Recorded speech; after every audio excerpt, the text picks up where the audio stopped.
बिस्मिल्लाहिर्रहमानिर्रहीम। Welcome back हीना Naveed YouTube channel पर। आपको आज मैं बहुत ज़बरदस्त आपके लिए रेसिपी लेकर आई हूँ।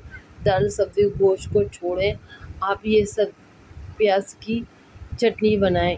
यकीन करें आप हाथ नहीं रोक पाएंगे, इतनी ज़बरदस्त ये रेसिपी है। और आप एक की जगह दो रोटी खा लेंगे, इतनी अच्छी। और प्याज के फ़ायदे बहुत ज़्यादा हैं।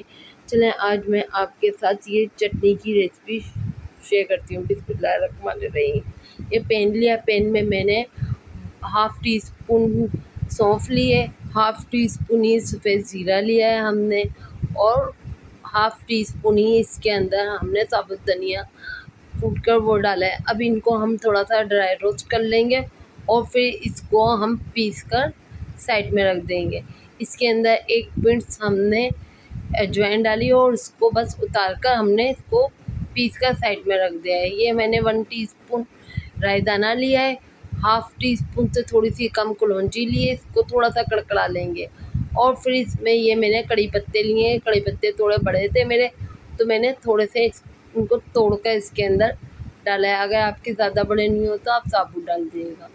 अब इसको थोड़ा सा रोस्ट करने के बाद ये मैंने 3 अदद दरमियाने साइज़ की प्याज लिए, बिल्कुल बारीक चॉप कर लिया है। बिल्कुल बारीक अगर आप नहीं करें तो इसको ग्राइंडर कर लीजिएगा।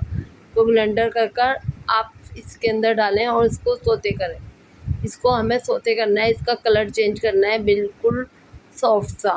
तो ज़्यादा नहीं पकानी, इसको ब्राउन नहीं करना है। इसको हम सौते करेंगे प्याज को 2-3 मिनट मीडियम हाई फ्लेम पर। इसको हम अच्छे से, प्याज के फ़ायदे हैं बहुत ज़बरदस्त। ये हमें गर्मी से बचाती है। अगर हम इसको जेब में रखें और धूप में हमें कहीं जाना हो तो इससे हमें लू नहीं लगती है। और प्याज में एक फाइबर होता है जो हमें बीमारियों से भी बचाता है, दिल के अमराज से। हमें शुगर में बहुत अच्छी है ये प्याज, शुगर और ब्लड प्रेशर को हमारे नॉर्मल रखती है। और इसको खाने से हमें बहुत फ़ायदे भी हैं, वेट भी लूज़ होता है इसको इस्तेमाल करने से।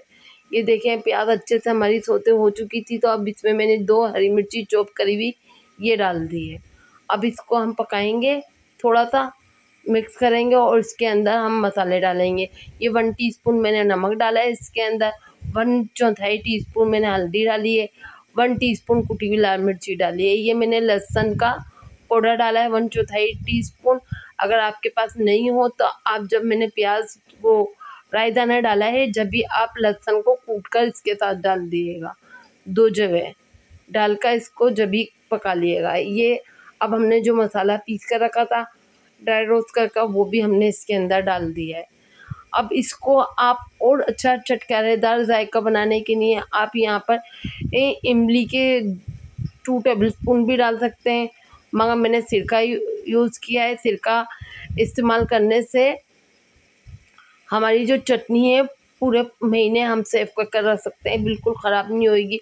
आप एक बार बनाएं और पूरे महीने इसका लुत्फ़ उठाएं। जब हमारा गोश्त दाल सब्ज़ी कुछ खाने को दिल नहीं करे तो आप इसको बनाएं और ख़ूब इंजॉय करें। इसमें थोड़ा सा नींबू का जूस डाल दें, आप सिरका नहीं डालना चाहें तो नींबू का जूस डाल दें आप। बहुत ज़बरदस्त ये चटनी बनती है। अब यकीन करें आप एक की जगह 2 रोटी खा लेंगे, मगर हाथ नहीं रोक पाएंगे। ये देखें कितनी ज़बरदस्त हमारी प्याज की ये चटनी बनकर तैयार हुई है। अभी तक आपने मेरी वीडियो को लाइक नहीं किया तो जल्दी से एक लाइक कर दें, पहली मरतबा है तो सब्सक्राइब कर दें, पास बेल आइकन के बटन को प्रेस कर दें ताकि मेरी वीडियो के आने वाला नोटिफिकेशन सबसे पहले आप तक पहुँचे। ये आपकी तरफ से हमारी हौसला अफजाई होती है। फिर मिलेंगे नेक्स्ट ब्लॉग में नेक्स्ट रेसिपी के साथ। दुआ में याद रखिएगा। अल्लाह हाफिज़।